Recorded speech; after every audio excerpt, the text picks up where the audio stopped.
Minha patroa me bateu e eu fiquei calada.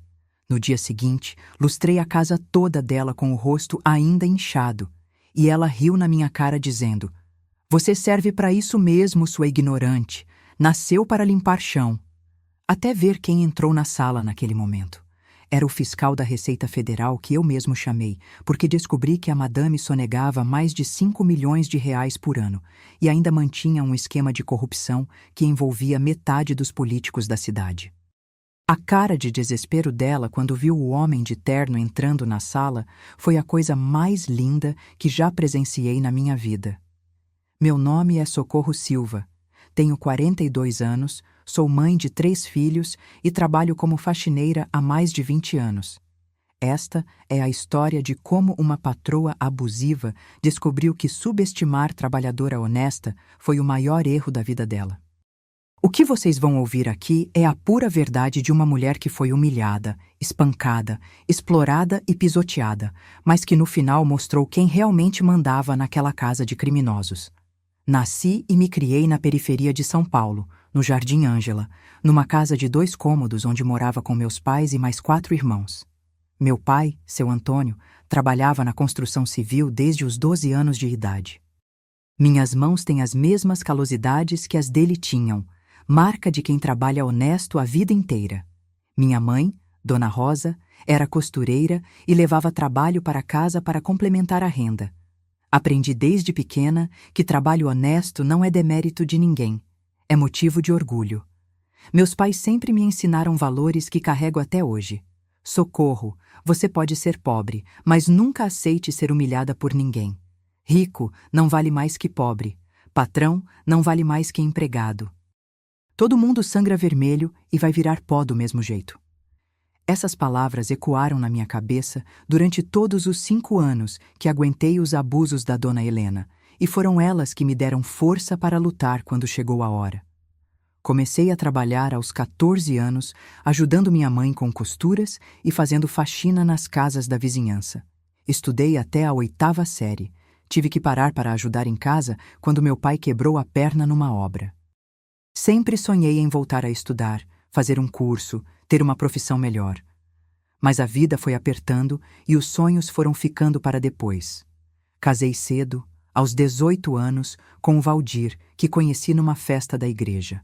Ele trabalhava como segurança num shopping do centro e era um homem bom, trabalhador, que me respeitava e sonhava junto comigo. Tivemos 3 filhos, que são a luz da minha vida. O Marcos, que hoje tem 23 anos e sempre foi o mais responsável. A Fernanda, de 19, que puxou minha garra para estudar. E o caçula Gabriel, de 16, que nasceu com problemas respiratórios, mas é o mais esperto dos 3. Quando o Valdir perdeu o emprego em 2019, cortaram metade da equipe de segurança por causa da crise, eu precisei encontrar um trabalho que pagasse melhor que as costuras esporádicas que eu fazia. O Gabriel estava com a asma descontrolada, precisando de bombinhas caras e consultas particulares, porque pelo SUS a espera era de 6 meses. O dinheiro do seguro-desemprego do Valdir mal pagava o aluguel. Foi quando uma vizinha, a Cleusa, me falou da vaga na casa da dona Helena, no Alto de Pinheiros. Socorro, a mulher paga bem, mora numa mansão enorme, família educada. Você vai gostar. Ela me disse com aquela certeza de quem não conhecia a realidade. Como eu precisava urgente do dinheiro, o Gabriel tinha passado 3 noites sem dormir por causa da falta de ar, e o médico disse que sem remédio ele poderia ter uma crise grave. Nem pensei 2 vezes. Achei que Deus tinha mandado uma oportunidade na minha vida. Nossa casa no Jardim Ângela é simples, mas é nosso lar. São 3 cômodos numa vila. A sala que serve também de quarto do Gabriel, que dorme no sofá-cama que compramos usado. O quarto que eu divido com o Valdir e a Fernanda. E o quartinho dos fundos, onde o Marcos mora desde que fez 18 anos. Não temos luxo, mas sempre foi tudo limpinho, organizadinho, cheiroso. Ensino para os meus filhos que dignidade não depende do tamanho da casa, nem do dinheiro na conta bancária. Tenho orgulho da minha casa, mesmo sendo pequena. As plantas no quintalzinho são todas cuidadas por mim. As cortinas foram costuradas pela minha mãe. Os móveis podem ser velhos, mas estão sempre encerados. Meus vizinhos me respeitam, meus filhos me admiram, e isso vale mais que qualquer mansão cheia de gente sem vergonha. Lembro como se fosse hoje do dia que fui fazer a entrevista na casa da dona Helena. Peguei 3 ônibus para chegar até o Alto de Pinheiros. Gastei quase 4 horas no trânsito. Quando vi a mansão, fiquei impressionada. 3 andares, portão automático, jardim que parecia de filme americano, piscina maior que minha casa inteira, 5 quartos, 6 banheiros, escritório, sala de TV do tamanho da minha sala e cozinha juntas. A dona Helena me recebeu na porta dos fundos, detalhe importante que eu deveria ter percebido na época. Ela me olhou de cima a baixo como se estivesse avaliando um animal no mercado. Você tem referências? Carteira de trabalho? Já trabalhou em casa de família? Respondi que sim. Tinha trabalhado para 2 famílias antes, sempre com honestidade e dedicação. Você vai limpar a casa toda. São 400 metros quadrados. Lavar e passar roupa para 4 pessoas, cuidar do jardim, fazer algumas comidas e ainda servir quando tiver visita. O salário é 1.200 reais por mês, das 6 da manhã às 6 da tarde, sem carteira assinada. Se não quiser, tem fila de gente querendo, ela disse com aquela arrogância de quem estava fazendo um favor. Eu sabia que era exploração. 1.200 reais para fazer o trabalho de 3 pessoas em uma casa do tamanho de um pequeno hotel? Mas eu precisava do emprego. O Gabriel estava com a respiração pior a cada dia e o Valdir só conseguia bicos esporádicos. Obrigada, dona Helena. A senhora não vai se arrepender, eu disse, engolindo o orgulho. Como eu estava enganada sobre quem não ia se arrepender. Se você trabalha como doméstica e já foi explorada por patrão sem vergonha, deixa o like aqui embaixo. Vocês não fazem ideia do inferno que essa mulher era capaz de criar para uma trabalhadora honesta. Durante os primeiros meses, fingi que estava tudo bem. Chegava às 5:30 da manhã porque o trânsito era terrível e não podia me atrasar. Saía às 8, 9 da noite porque sempre tinha só mais uma coisinha para fazer. Fim de semana? Esquece completamente. Sempre tinha festa, jantar, limpeza especial. Feriado? Socorro, preciso que você venha porque vamos receber os sogros. 13º? Não tenho dinheiro agora, Socorro. Deixa para o ano que vem. Férias? Você faltou um dia no ano passado, quando seu filho ficou doente, perdeu o direito. FGTS? Você não tem carteira, esqueceu? Para de encher o saco com essas bobagens. Direitos trabalhistas eram bobagens na cabeça dela. A dona Helena era casada com Roberto Silva, dono de uma empresa de construção chamada RH Construções. Pelo que ouvia nas conversas, a empresa era grande, participava de licitações públicas, construía prédios, tinha contratos milionários com o governo. A família vivia ostentando riqueza. Carros importados, roupas de marca, viagens para o exterior todo mês. Tinham 2 filhos mimados. A Bianca, de 16 anos, que me tratava como mobília, e o Felipe, de 14, que pelo menos era educado. Por fora, pareciam a família perfeita da alta sociedade paulistana. Rica, educada, bem vista nos círculos sociais, participava de caridade, frequentava a igreja. Por dentro, como eu descobri depois, eram a pior ralé que já conheci na vida. O que fiz depois de descobrir todos os segredos podres daquela família? A madame nunca imaginou que uma simples faxineira da periferia era capaz. Ela me via como um objeto decorativo, uma máquina de limpar que funcionava por 1.200 mensais. Achava que eu era ignorante demais para entender qualquer coisa além de passar pano no chão. Durante 5 anos longos, aguentei humilhação, exploração e desrespeito porque precisava do dinheiro. Meus filhos dependiam de mim, eram minha prioridade absoluta. O Gabriel precisava dos remédios caríssimos que só com meu salário conseguíamos comprar. A Fernanda sonhava em fazer faculdade e eu queria pelo menos tentar ajudar. O Marcos precisava terminar o ensino médio. Eu era a única renda fixa da família. Sempre me orgulhei de ser trabalhadora honesta. Minha mãe me criou para ter dignidade no que faço, seja limpar casa, lavar roupa, cozinhar ou qualquer outro trabalho. Trabalho honesto é motivo de orgulho, não de vergonha. Nunca me envergonhei de ser faxineira, de ter calos nas mãos, de chegar em casa cansada depois de um dia de trabalho pesado. O que me envergonhava era aceitar ser tratada como menos que um ser humano, como eu acabei aceitando por tanto tempo. Me envergonhava baixar a cabeça quando era xingada, fingir que não ouvia quando era humilhada, sorrir quando era desrespeitada. Mas a necessidade fala mais alto que o orgulho às vezes. Mas Deus vê tudo, como minha avó Rosa costumava dizer antes de morrer. Socorro, menina, Deus vê o sofrimento dos justos e a maldade dos injustos. Chega uma hora que a conta fecha. E quando chegou a hora da verdade vir à tona, foi um espetáculo ver aquela madame prepotente rastejando no chão, implorando para eu não entregar ela para a polícia. O orgulho bateu forte no peito quando vi a mulher que me humilhava durante anos sendo algemada na frente de todos os vizinhos ricos dela. A Socorro submissa havia morrido. Nasceu a Socorro justiceira, que não aceitava mais desaforo de ninguém. Esta é a história de como uma faxineira da periferia derrubou uma madame rica e corrupta. É a história de como o trabalho honesto sempre vence no final, mesmo quando parece que a injustiça vai durar para sempre. É a prova viva de que ninguém vale mais que ninguém neste mundo, independentemente do tamanho da conta bancária ou do sobrenome de família. Quando comecei a trabalhar na casa da Dona Helena, eu ainda tinha aquela inocência de quem acreditava que pessoas ricas eram automaticamente mais educadas, mais respeitosas, mais dignas. Que bobeira a minha! Logo na primeira semana descobri que dinheiro não compra caráter, não ensina educação e muito menos garante decência. Pelo contrário, quanto mais rica a Dona Helena se mostrava, mais miserável se revelava como ser humano. Parecia uma família perfeita quando recebia visitas ou quando aparecia em público. A Dona Helena falava baixinho, sorria com elegância, cumprimentava os vizinhos com simpatia, participava das ações de caridade da Igreja Católica do bairro.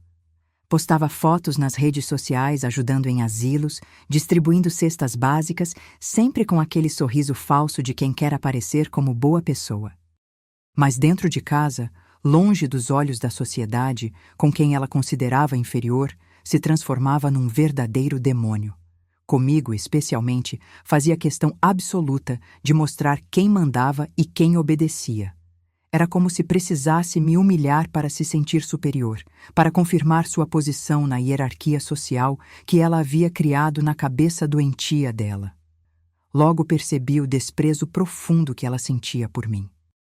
Me tratava como se eu fosse um objeto decorativo na maioria das vezes, como se eu não tivesse sentimentos, opiniões, necessidades. Quando chegavam visitas importantes, ela fingia que eu não existia no mesmo planeta que ela. Se eu estava limpando a sala e chegava alguma amiga da alta sociedade, ela dizia: "Podem entrar, fiquem à vontade, não tem ninguém aqui."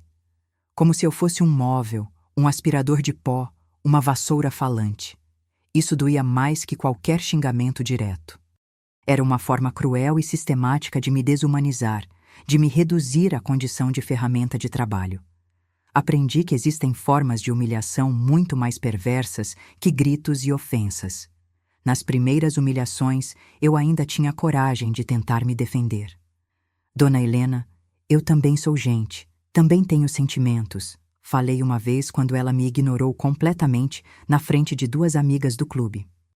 A resposta veio seca e cortante. Gente como você tem que saber muito bem qual é o lugar dela. Lugar de empregada é na cozinha, não na sala dos patrões. Foi quando comecei a entender a mentalidade doentia dela. Na cabeça distorcida da Dona Helena, eu não era uma pessoa trabalhadora prestando um serviço. Era uma propriedade temporária que ela alugava por 1.200 mensais. Era uma coisa que ela podia usar, abusar, descartar e repor quando quisesse.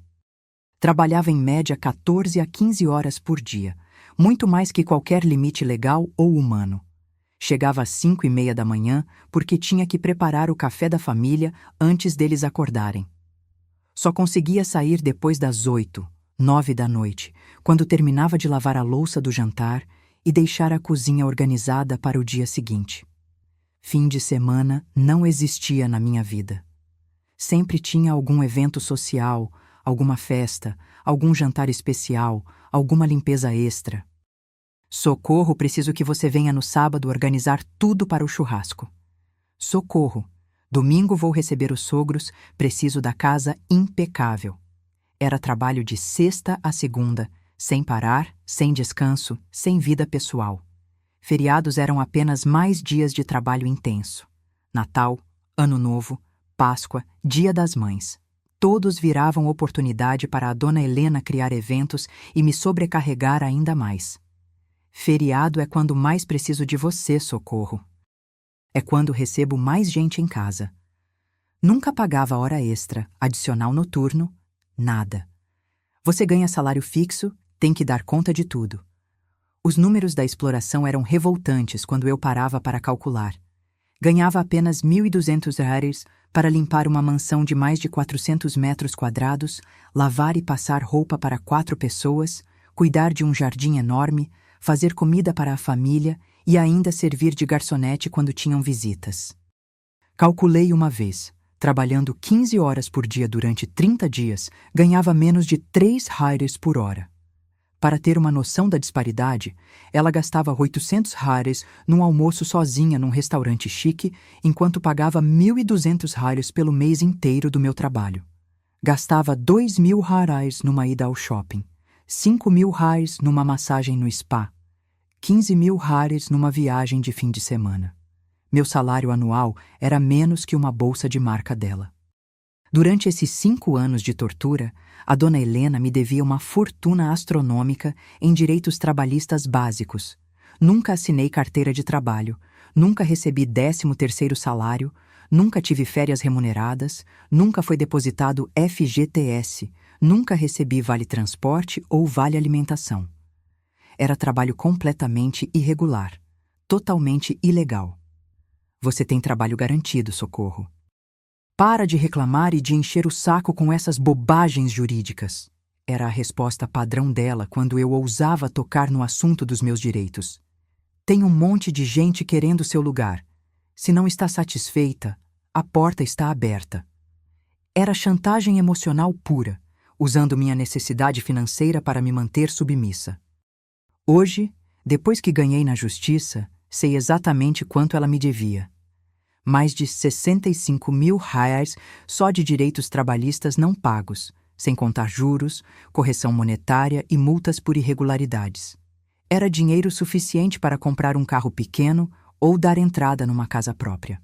As humilhações de classe eram constantes, sistemáticas e profundamente cruéis. Me chamava de ignorante, burra, sem estudo, sem futuro. Socorro, você não entende essas coisas porque não foi para a escola. Gente como você não tem capacidade para pensar. Dizia que pessoas da minha origem social não prestavam para mais nada além de trabalho braçal. Você teve filho cedo, Socorro, porque gente da sua laia não pensa no futuro, só pensa no prazer imediato. Por isso vocês são pobres e vão continuar pobres para sempre. Ela soltou uma vez enquanto eu passava roupa. É a natureza de vocês. Não conseguem planejar, não conseguem estudar, não conseguem melhorar de vida.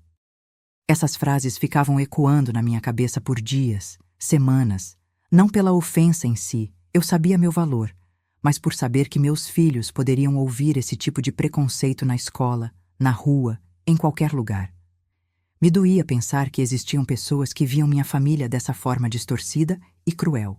Uma vez ela disse na minha frente, falando ao telefone com uma amiga: "Essa Socorro até é esforçada, mas nasceu para ser empregada mesmo." É o máximo que gente desse nível social consegue alcançar na vida. Não adianta sonhar alto. Como se meus sonhos fossem pequenos demais para serem respeitados.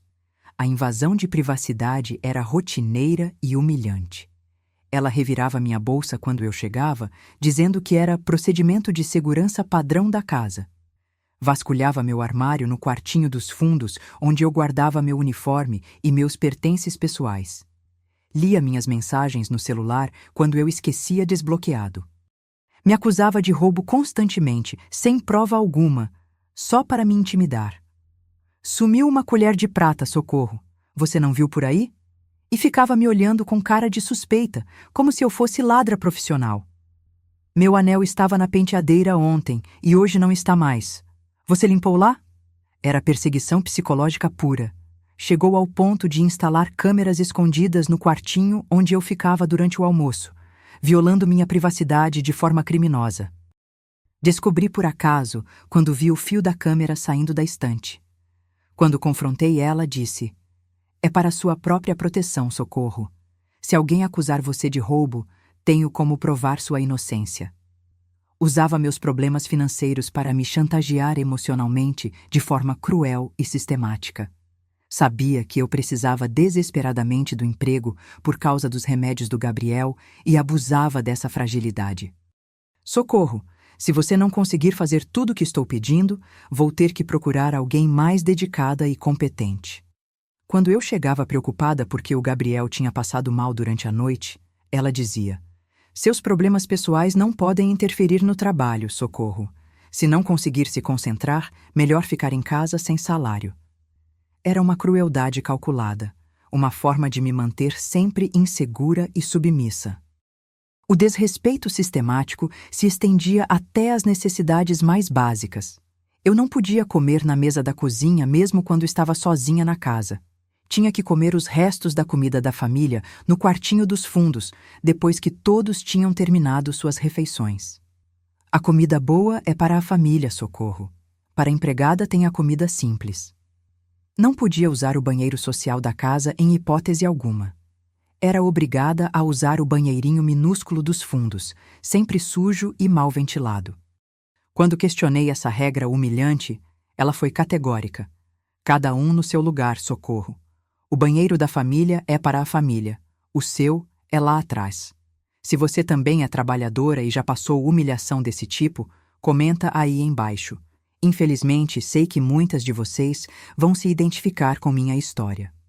Durante as refeições da família, eu tinha que ficar em pé na cozinha, disponível para qualquer pedido. "Socorro, traz mais água. Socorro, esquenta o pão. Socorro, busca o sal." Como se eu fosse uma garçonete particular, sempre à disposição, sem direito a sentar e descansar. A gota d'água que mudou minha vida para sempre foi numa terça-feira fria de dezembro. Eu estava limpando a sala de estar quando tropecei no fio do aspirador e derrubei um vaso de cristal que estava numa mesinha lateral. Era um vaso feio, desproporcional, que provavelmente custou uma fortuna só por ser de uma marca famosa. A dona Helena veio correndo quando ouviu o barulho do vidro se estilhaçando e, sem perguntar nada, sem tentar entender o que tinha acontecido, me deu um tapa na cara que me derrubou no chão. Foi uma agressão violenta, humilhante, que me deixou com o rosto inchado por 3 dias. "Sua desgraçada, sua incompetente. Você quebrou meu vaso de baccará importado da França." Ela estava possessa, gritando como uma maluca, completamente descontrolada. "Esse vaso custou 4.000 reais. Vou descontar do seu salário pelos próximos 6 meses. Você vai pagar até o último centavo, sua ignorante." Fiquei no chão frio daquela sala luxuosa, com a cara ardendo, tentando entender como uma patroa podia agredir fisicamente uma empregada em pleno século XXI.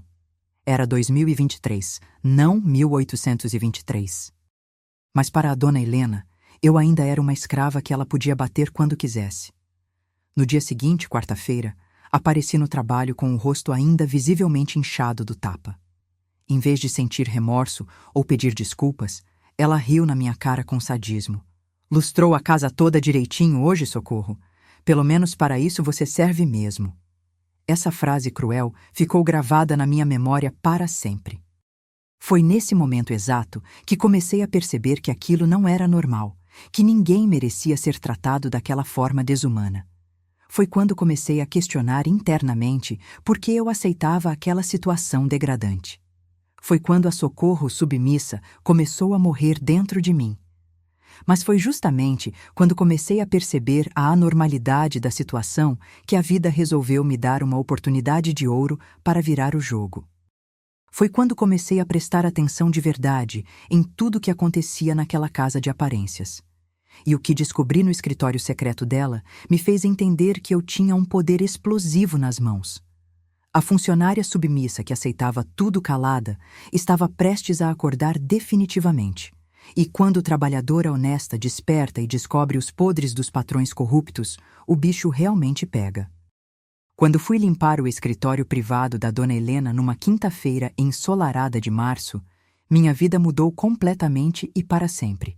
Ela tinha saído para uma sessão no spa que duraria pelo menos 4 horas. Tratamento facial, massagem, manicure, o pacote completo de Madame Rica. O Roberto estava viajando a trabalho e os filhos estavam na escola. A casa estava vazia, silenciosa, e eu tinha liberdade total para trabalhar. O escritório era um santuário sagrado na mansão. Somente ela e o marido podiam entrar. Para mim, funcionária, era sempre: socorro, hoje não precisa limpar lá dentro, já está tudo organizado. Mas naquele dia fatídico, ela esqueceu de dar a instrução de costume, e eu entrei naturalmente para fazer a limpeza de rotina, como em qualquer outro cômodo. Vi documentos espalhados estrategicamente em cima da mesa executiva que não deveria ter visto jamais. Contratos suspeitos, planilhas com números astronômicos, papéis oficiais com carimbos de órgãos públicos. No começo, confesso, não entendi absolutamente nada. Afinal, sou da limpeza. Não sou contadora nem advogada. Mas algumas coisas saltaram aos olhos e despertaram minha curiosidade. Empresas com nomes completamente estranhos e suspeitos. Fantasma Construções Ltda. Offshore Empreendimentos. Laranjas em Associados. Contas bancárias abertas em países que eu nem sabia que existiam. Valores gigantescos que não faziam sentido algum com a renda oficial declarada da família. Descobri esquemas de sonegação fiscal que me deixaram literalmente de boca aberta e coração acelerado. A empresa RH Construções do Roberto oficialmente declarava um faturamento anual de apenas 3 milhões de reais para a Receita Federal. Mas os documentos verdadeiros, os papéis internos que eles achavam seguros, mostravam movimentações reais superiores a 25 milhões de reais por ano. A diferença astronômica de 22 milhões simplesmente desaparecia dos registros oficiais como mágica. Eram notas fiscais falsas, empresas fantasmas criadas especificamente para lavagem de dinheiro, contas bancárias secretas em paraísos fiscais. Era um esquema gigantesco, profissional, organizado nos mínimos detalhes para roubar o governo brasileiro. Vi conversas impressas, retiradas do WhatsApp, sobre suborno sistemático de fiscais da Receita Federal. Mensagens explícitas entre o Roberto e um contato salvo como doutor fiscal, combinando valores específicos para facilitar as fiscalizações. Próxima visita, 80 mil. Documentos alterados, 50 mil. Multa cancelada, 30 mil. Era corrupção explícita, descarada, tratada como se fosse uma transação comercial normal.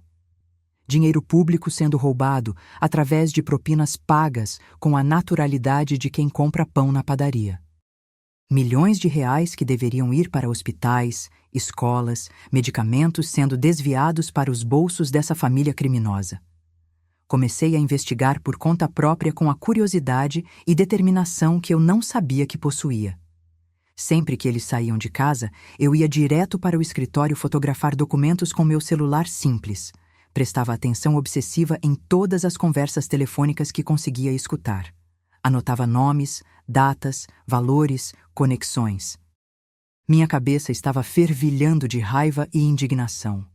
Descobri que estava trabalhando na casa de criminosos profissionais de colarinho branco.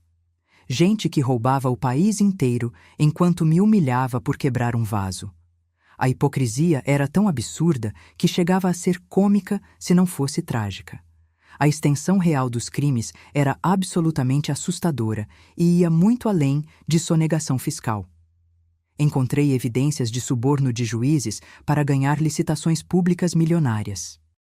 Propina para vereadores aprovarem projetos de construção ilegais. contas fantasmas para esconder patrimônio da justiça em casos de investigação. Descobri que eles tinham um caixa 2 de mais de 50 milhões de dólares escondido em bancos internacionais.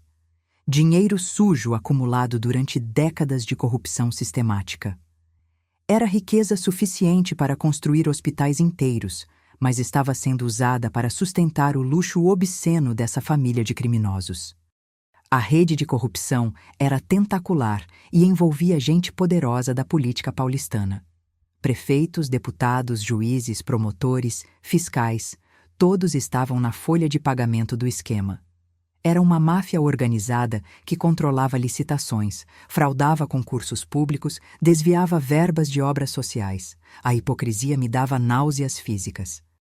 A madame que me julgava moralmente, que me chamava de ignorante e sem vergonha, que questionava meu caráter constantemente, era, na verdade, a maior ladra que já conheci na vida. Roubava milhões do povo brasileiro enquanto fingia ser católica devota nas missas de domingo. Senti um ódio purificador que nunca havia experimentado antes. Ódio de quem me humilhava sendo infinitamente mais criminosa que qualquer ladrão de rua. Ela que era a verdadeira marginal. Ela que era a autêntica sem vergonha. Ela que não prestava para sociedade alguma, mas circulava livremente na alta sociedade enquanto me tratava como criminosa potencial. O dinheiro que sustentava aquele luxo todo, carros importados, roupas de grife, viagens internacionais, joias caríssimas, vinha diretamente do bolso do povo brasileiro. Era dinheiro roubado de hospitais sem leito, escolas sem professor, postos de saúde sem remédio. Era o dinheiro que deveria chegar até famílias como a minha. As estratégias utilizadas pela dona Helena para esconder dinheiro eram sofisticadas e demonstravam conhecimento profundo em lavagem de dinheiro. Usava empresas fantasmas registradas em nomes de funcionários inocentes da própria construtora. Mantinha contas secretas no Uruguai, Panamá, Ilhas Cayman, Suíça. Transferia dinheiro ilegal através de laranjas contratados especificamente para isso. Comprava imóveis em nomes completamente falsos.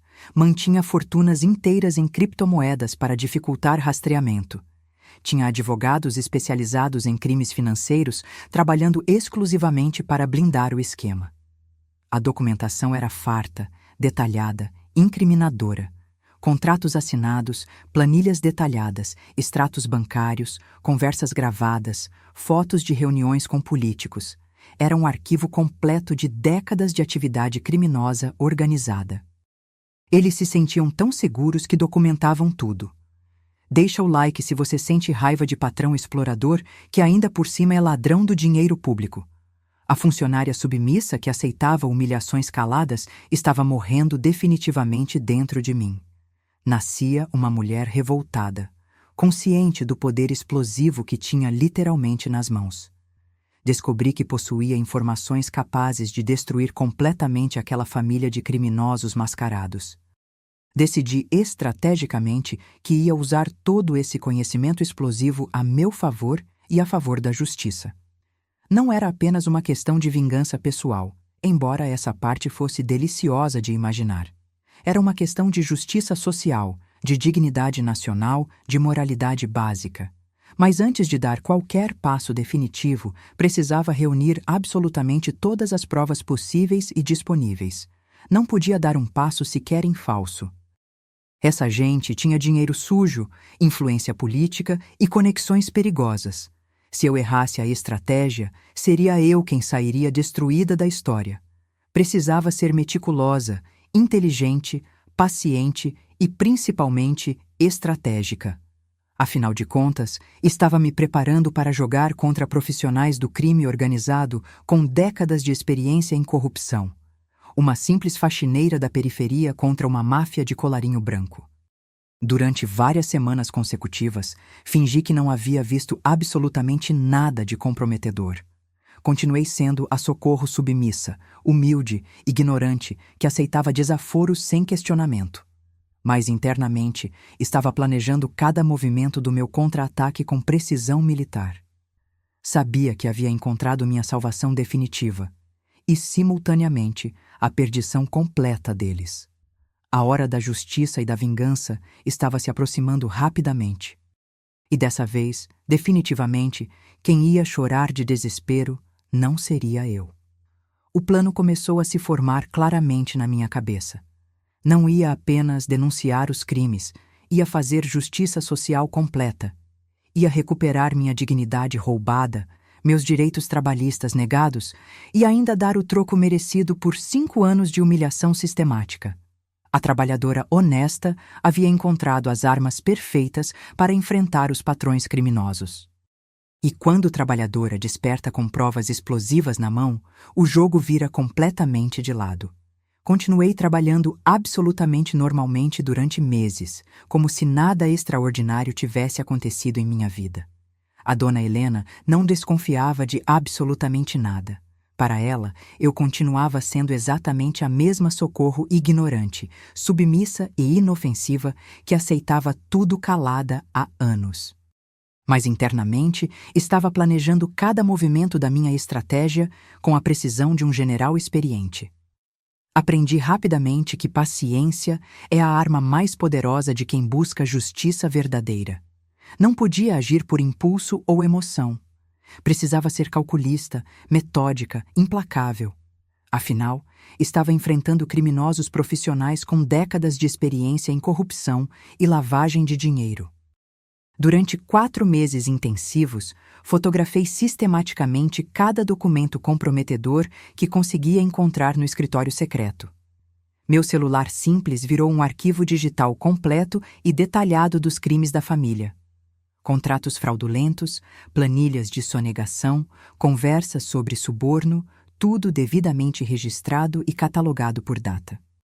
Organizei as evidências de forma profissional, criando pastas separadas para cada tipo de crime: sonegação fiscal, suborno de autoridades, empresas fantasmas, contas no exterior, lavagem de dinheiro. Era um trabalho de investigação que faria inveja a qualquer detetive profissional. Gravei conversas comprometedoras sempre que tinha oportunidade segura. Quando eles discutiam negócios sujos na sala, enquanto eu limpava discretamente por perto, ligava o gravador do celular, escondido no avental. Consegui mais de 40 áudios explícitos, com confissões diretas de crimes diversos. As gravações eram explosivas. Roberto, transfere mais 2 milhões para a conta do Panamá antes da fiscalização. Helena, combina com o doutor fiscal que são 100 mil para ele ficar quieto. Precisa criar mais 2 empresas fantasmas para lavar o dinheiro da licitação. Era material suficiente para derrubar governos inteiros. Fiz cópias de segurança de absolutamente tudo e distribuí estrategicamente entre pessoas de total confiança. Deixei um pendrive completo com minha irmã Aparecida, que mora em Ribeirão Preto. Outro arquivo foi para minha comadre Neuza, no Rio de Janeiro. Um terceiro backup ficou escondido na casa da minha mãe. Procurei orientação no Sindicato das Trabalhadoras Domésticas para entender completamente meus direitos trabalhistas. A sindicalista, Dona Maria José, ficou absolutamente chocada quando contei detalhadamente sobre as humilhações sistemáticas e especialmente sobre a agressão física que sofri. Socorro, isso que você está relatando é crime sério. Patrão não pode bater em empregada em hipótese alguma.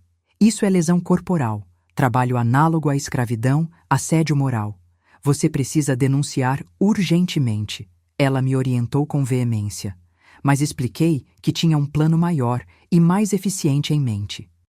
Procurei também ajuda jurídica gratuita na Defensoria Pública para mapear todos os crimes trabalhistas cometidos contra mim. O defensor público Dr. Carlos ficou indignado com minha situação. 5 anos sem carteira assinada, sem direitos pagos, com jornada excessiva e ainda com agressão física? Isso é um festival de crimes trabalhistas. Denunciei formalmente na Receita Federal todo o esquema gigantesco de sonegação fiscal, fornecendo minuciosamente todas as provas fotográficas e de áudio que havia coletado. O fiscal responsável, Sr. Benedito, ficou genuinamente impressionado com a qualidade e quantidade das evidências apresentadas. Senhora Socorro, em 30 anos de Receita Federal, nunca vi uma denúncia tão bem documentada e fundamentada. Isso aqui é material para uma operação de grande porte. Vamos instaurar investigação prioritária imediatamente. Ele me garantiu com satisfação visível. Era exatamente a reação que eu esperava provocar. Simultaneamente, protocolei denúncia no Ministério Público Federal sobre os crimes de corrupção ativa envolvendo autoridades públicas. O promotor Dr. Henrique se mostrou extremamente interessado. Essas evidências de suborno são cristalinas. Vamos deflagrar operação conjunta com a Polícia Federal. Guardei tudo em locais absolutamente seguros e estratégicos. Não bastava ter as provas. Precisava garantir que elas sobrevivessem a qualquer tentativa de intimidação ou retaliação. Essa gente tinha poder, dinheiro e conexões perigosas. Precisava me proteger adequadamente. Contei detalhadamente para pessoas estratégicas de total confiança sobre toda a situação. Minha família inteira ficou sabendo. Vizinhos próximos foram informados. Colegas do sindicato receberam cópias das principais evidências. Se acontecesse alguma coisa comigo, meio mundo saberia exatamente quem eram os culpados. Durante esse período de preparação, fingia magistralmente que não entendia absolutamente nada quando eles discutiam negócios na minha presença. Essa Socorro é muito simples mesmo. Não compreende essas coisas complexas. Ouvi a dona Helena comentando despreocupadamente com uma amiga. Perfeito para meus propósitos. Deixei propositalmente que ela continuasse se incriminando cada vez mais, achando que eu era completamente inofensiva e ignorante. Quanto mais crimes ela confessava, achando que estava segura, mais munição eu acumulava para o confronto final que se aproximava. Comecei gradualmente a cobrar meus direitos trabalhistas de forma mais direta e sistemática. Dona Helena, faz 6 anos que trabalho aqui e nunca recebi um único 13º salário. Falei numa segunda-feira, fingindo inocência. A resposta dela foi a previsível. Socorro, para de encher o saco com essas bobagens jurídicas. Questionei sistematicamente os atrasos constantes de salário que antes eu aceitava submissamente. Meu salário está 1 semana atrasado, dona Helena. Preciso pagar as contas do meu filho. Ela ficava visivelmente irritada. Você está muito atrevida ultimamente, Socorro. Está se achando dona de quê? Mas dessa vez eu estava gravando cada palavra. Documentei fotograficamente as condições degradantes de trabalho que eu era obrigada a suportar. O quartinho imundo dos fundos onde guardava meus pertences pessoais, o banheiro sujo e mal cheirado que era forçada a usar, a cozinha improvisada onde comia sozinha como um animal abandonado. Tudo virou prova jurídica da forma desumana como era tratada naquela casa de criminosos mascarados. Cada humilhação, cada desrespeito, cada violação de direitos estava sendo meticulosamente documentada para a apresentação posterior na justiça. Descobri através de contatos do sindicato que outras trabalhadoras domésticas da região também sofriam abusos similares da mesma família criminosa.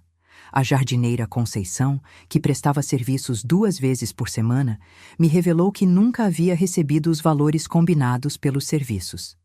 A diarista Marlene, que fazia limpeza pesada mensal, contou que a dona Helena a xingava sistematicamente e a tratava como escrava. Essa mulher é o demônio em pessoa, Socorro. Trata a trabalhadora como bicho. Ela me confidenciou com lágrimas nos olhos. Unimos forças contra a família criminosa. Formamos um grupo informal de trabalhadoras exploradas dispostas a lutar juridicamente por nossos direitos. Combinamos de prestar depoimentos mútuos, fornecer testemunhos cruzados, dar suporte emocional uma para a outra durante o processo. Se você quer ver patrão explorador criminoso se dando mal de verdade, compartilha este vídeo para o máximo de pessoas possível. Durante as últimas semanas, antes do confronto final, ela começou a ficar claramente desconfiada do meu comportamento alterado. Socorro, você anda muito estranha ultimamente. Muito calada. Está acontecendo alguma coisa? Perguntou com uma suspeita crescente no olhar. Respondi com a inocência mais convincente que consegui simular. Não está acontecendo nada não, dona Helena. É só cansaço mesmo do trabalho pesado. mas sentia que ela intuía que alguma mudança significativa havia ocorrido na dinâmica da nossa relação profissional. Na última quinzena, tentou me intimidar ainda mais intensamente que o habitual. Aumentou deliberadamente a carga de trabalho, além de qualquer limite humano. Inventou tarefas completamente impossíveis de executar. Me xingou com frequência maior que o normal. Socorro, você está ficando preguiçosa e relaxada. Se não melhorar drasticamente, vou ter que dispensar você. Era a cartada final desesperada de quem sentia instintivamente o poder escapando definitivamente das mãos. Mas já era tarde demais para qualquer tipo de intimidação ou chantagem. As engrenagens da justiça já estavam funcionando em velocidade máxima e nada no mundo poderia pará-las. Chegou finalmente a hora histórica de mostrar quem realmente mandava naquela história toda. O dia da verdade e da justiça estava nascendo gloriosamente. Dessa vez, definitivamente, não seria eu quem sairia humilhada e derrotada do confronto. Era uma sexta-feira ensolarada e linda, quando chegaram simultaneamente 5 carros pretos da Receita Federal na porta da mansão. 10 homens sérios de terno escuro, portando mandado judicial de busca e apreensão. A Operação Faxina Limpa estava oficialmente começando. A expressão de terror absoluto da dona Helena, quando viu aqueles agentes federais batendo na porta da sua mansão, foi o momento mais lindo, mais satisfatório, mais libertador da minha vida inteira. A hora da justiça havia chegado definitivamente. A campainha tocou às 6h30 da manhã daquela sexta-feira, que ficará gravada para sempre na minha memória como o dia da justiça divina. Eu estava preparando o café da família quando ouvi os carros parando na frente da mansão. Olhei pela janela e vi 5 viaturas pretas da Receita Federal, 2 da Polícia Federal e uma do Ministério Público. Era a Operação Faxina Limpa em ação. Coloquei a verdade completamente na mesa na frente dos fiscais federais com uma satisfação indescritível. Senhores agentes, trabalho nesta casa há 6 anos e tenho absolutamente todas as provas dos crimes sistemáticos dessa família criminosa. Declarei com voz firme e decidida, abrindo minha bolsa preparada especificamente para esse momento histórico. Mostrei as centenas de fotografias organizadas cronologicamente, os 43 áudios comprometedores catalogados por tema, os documentos copiados separados por tipo de crime. A dona Helena ficou literalmente branca como papel quando viu que eu possuía evidências completas de toda a estrutura criminosa da família. Essa família sonega sistematicamente mais de 15 milhões de reais por ano há pelo menos 2 décadas. Suborna fiscais, juízes, políticos, mantém empresas fantasmas, contas no exterior, esquemas de lavagem de dinheiro. Expliquei metodicamente para o delegado da Polícia Federal, Dr. Rodrigues. Entreguei para o coordenador da operação, fiscal Dr. Benedito, uma pasta meticulosamente organizada com todas as evidências categorizadas por data, crime e valor envolvido. Anos de humilhação, exploração e desrespeito haviam se transformado em provas jurídicas irrefutáveis de crimes hediondos contra o patrimônio público nacional. Mostrei que conhecia intimamente cada detalhe sórdido do esquema criminoso gigantesco. Essa mulher possui conta corrente secreta no Banco Nacional do Panamá com mais de 8 milhões de dólares. Mantém a empresa fantasma no Uruguai. Suborna mensalmente pelo menos 12 autoridades públicas diferentes. Revelei com precisão cirúrgica. A reação da dona Helena foi de desespero absoluto e completo. A expressão de terror quando viu os documentos incriminadores nas mãos dos agentes federais era absolutamente impagável. Socorro, pelo amor de Deus misericordioso, você não sabe o que está fazendo. Essas informações são confidenciais. Você está cometendo um erro terrível. Tentou me subornar descaradamente ali mesmo, na presença das autoridades federais. Socorro, te pago 200 mil reais em dinheiro vivo para você falar que inventou tudo isso. Te dou um apartamento no seu nome. Pago faculdade para seus 3 filhos. Era o desespero patético de quem sabe que está definitivamente acabada. Tentou me chantagear emocional e financeiramente uma última vez. Socorro, pensa muito bem nos seus filhos. Se você continuar com essa loucura, nunca mais vai conseguir emprego como doméstica em São Paulo inteiro. Vou destruir sua reputação profissional. Vou processar você por difamação. Mas era tarde demais para qualquer tipo de intimidação, chantagem ou suborno. As engrenagens da Justiça Federal já estavam funcionando em velocidade máxima, e absolutamente nada no universo poderia detê-las naquele momento histórico. Entreguei simultaneamente todo o material para as 3 autoridades competentes: Receita Federal para os crimes de sonegação fiscal, Polícia Federal para a corrupção e lavagem de dinheiro, Ministério Público para os crimes contra a administração pública. Eram mais de 300 crimes documentados e comprovados. A Operação Faxina Limpa foi deflagrada em grande estilo. Agentes federais invadiram não apenas a mansão, mas também a sede da empresa RH Construções, mais 5 escritórios que funcionavam como fachada para lavagem de dinheiro, e as residências de outros 12 envolvidos no esquema criminoso. Apreenderam dezenas de computadores, milhares de documentos, centenas de pendrives, todos os celulares da família, cofres cheios de dinheiro vivo, joias avaliadas em milhões. Era uma operação de magnitude nacional, e tudo havia começado com a coragem de uma simples faxineira da periferia. As câmeras de televisão chegaram antes do meio-dia. A Operação Faxina Limpa virou manchete nacional em todos os telejornais. Esquema de corrupção de 200 milhões diários é desarticulado pela PF. Construtora fraudava licitações há 2 décadas. Faxineira corajosa expõe crimes de patroa milionária. Ganhei todos os direitos na Justiça do Trabalho com uma vitória jurídica esmagadora. O juiz Dr. Marcelo Henrique ficou visivelmente indignado com as condições desumanas que eu trabalhava e com a agressão física covarde que havia sofrido. A situação descrita nos autos configura claramente trabalho análogo à escravidão, declarou ele na sentença histórica. A indenização trabalhista foi pesadíssima, 380 mil reais por danos morais coletivos, danos materiais acumulados e violação sistemática de direitos humanos fundamentais. Era mais dinheiro do que eu conseguiria ganhar trabalhando honestamente por 20 anos para aquela família criminosa. Ela foi obrigada judicialmente a pagar tudo com juros compostos, correção monetária e multas por irregularidades graves. 6 anos de direitos trabalhistas sonegados, mais indenização pesada por danos morais, mais multas por trabalho irregular. O total chegou exatamente a 420 mil reais. Era uma fortuna para minha família. Foi presa em flagrante por sonegação fiscal, qualificada diretamente na porta de casa, na frente de todos os vizinhos da alta sociedade paulistana.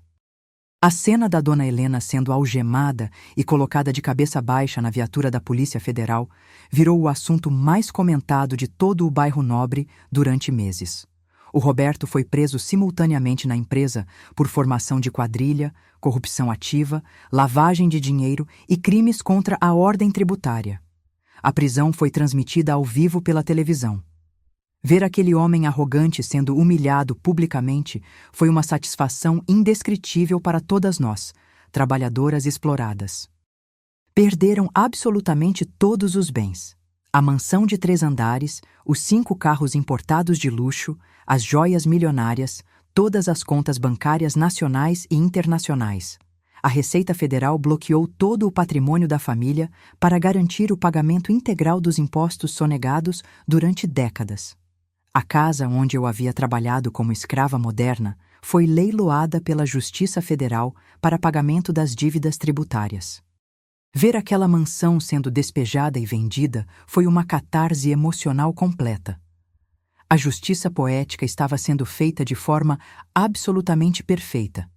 Recebi 420 mil reais de indenização total, somando as esferas trabalhista e criminal. Era literalmente mais dinheiro do que eu jamais havia imaginado ver na vida inteira. A primeira providência foi comprar todos os remédios necessários para o Gabriel, sem me preocupar nem um segundo com preços. A segunda providência foi comprar nossa casa própria definitiva.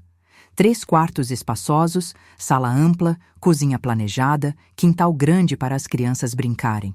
Tudo completamente quitado, sem financiamento, sem prestações. Pela primeira vez na vida, minha família tinha um lar verdadeiramente nosso. A exposição midiática foi devastadora para a reputação social da Dona Helena. Durante meses, todos os jornais, revistas e programas de televisão falaram sobre a faxineira que derrubou a madame corrupta. Ela virou símbolo nacional da hipocrisia da elite brasileira. Toda a alta sociedade paulistana descobriu simultaneamente quem a Dona Helena realmente era. Uma criminosa profissional que explorava a empregada doméstica enquanto roubava centenas de milhões do povo brasileiro. Perdeu instantaneamente todos os amigos influentes. Foi expulsa definitivamente do clube social exclusivo. Virou persona non grata absoluta. A humilhação social foi completa e definitiva. A mulher que me tratava como inferior descobriu o que é ser tratada como pária da sociedade. A ironia da vida, quem humilhava passou a ser humilhada publicamente todos os dias. Saí daquela mansão pela última vez carregando meus poucos pertences numa sacola plástica, mas com a dignidade completamente restaurada e a cabeça erguida com orgulho legítimo. Nunca mais na vida aceitei humilhação de pessoa alguma, independentemente da posição social ou financeira. A liberdade conquistada não tinha preço mensurável. Podia finalmente olhar no espelho e me orgulhar genuinamente da mulher corajosa que enxergava. Uma trabalhadora honesta que enfrentou injustiça sistêmica e venceu de forma categórica. Não era mais a Socorro submissa, era a Socorro guerreira em quem outras trabalhadoras poderiam se inspirar. Abri minha própria empresa de limpeza profissional com o dinheiro da indenização trabalhista. Limpeza Socorro e Dignidade. Hoje emprega 22 mulheres trabalhadoras, todas com carteira assinada em dia, salário justo acima do mercado, todos os direitos trabalhistas rigorosamente respeitados. Virei patroa de verdade, aquela que trata a funcionária com dignidade humana. Implementei na empresa políticas revolucionárias para o setor. Plano de saúde integral para todas as funcionárias, cesta básica mensal, bônus por produtividade, curso de qualificação profissional pago pela empresa, creche para filhos das trabalhadoras. É o tratamento que sempre sonhei receber como empregada. Nova vida, sonhos realizados, dignidade restaurada. O Gabriel conseguiu bolsa integral para medicina na USP. Meu filho vai ser médico. A Fernanda se formou em Direito e hoje me ajuda juridicamente a orientar outras trabalhadoras domésticas exploradas. O Marcos montou sua oficina mecânica própria e está prosperando. Meus 3 filhos têm orgulho genuíno da mãe guerreira que soube lutar bravamente por justiça social. Eles aprenderam que trabalhador honesto nunca deve baixar a cabeça para patrão criminoso, independentemente do dinheiro sujo que possua. Aprendi lições de vida que carregarei para sempre. Trabalhador tem dignidade inalienável. Ninguém vale mais que ninguém neste mundo. Rico ou pobre, todos são iguais perante a lei e perante Deus. A única diferença real é que uns trabalham honestamente enquanto outros vivem roubando descaradamente. Outras lições fundamentais: nunca aceitar humilhação sistemática, sempre conhecer completamente meus direitos constitucionais, documentar meticulosamente todos os abusos sofridos, procurar ajuda especializada quando necessário, unir forças com outras trabalhadoras na mesma situação. Trabalhadora unida jamais será vencida definitivamente.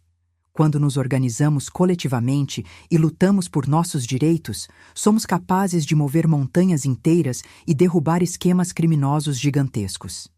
A Dona Helena foi condenada a 12 anos de prisão em regime fechado por formação de quadrilha, sonegação fiscal qualificada, corrupção ativa e lavagem de dinheiro.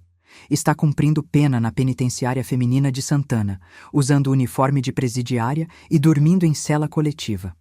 O Roberto pegou 15 anos de cadeia pelos mesmos crimes mais peculato e fraude em licitação. Está preso na penitenciária de Presidente Bernardes, longe da família, sem nenhum privilégio, como qualquer criminoso comum. Os 2 filhos mimados foram obrigados a sair da escola particular caríssima e hoje estudam em escola pública. Perderam todos os luxos, tiveram que se mudar para apartamento pequeno alugado, descobriram o que é viver com dificuldades financeiras como qualquer família brasileira normal. A justiça social foi feita de forma absolutamente completa. Quem explorava virou explorado. Quem humilhava virou humilhado. Quem roubava perdeu tudo. Quem tinha poder perdeu toda a influência. A roda da vida girou completamente. Se você é trabalhadora e luta por dignidade profissional, inscreva-se no canal para acompanhar mais histórias inspiradoras de mulheres guerreiras que não aceitaram injustiça e lutaram bravamente por seus direitos constitucionais.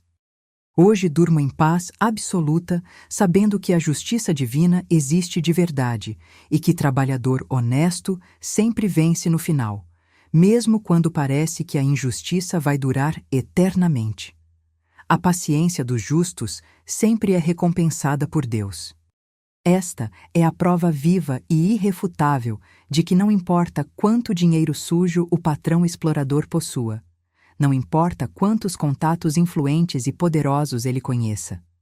Quando o trabalhador desperta, se organiza e luta corajosamente por seus direitos, a justiça sempre prevalece de forma categórica. Somos infinitamente mais fortes e corajosas do que imaginamos. Merecemos respeito, dignidade e justiça sempre. Nossa luta é legítima, nossa causa é justa, nossa vitória é certa quando persistimos com determinação.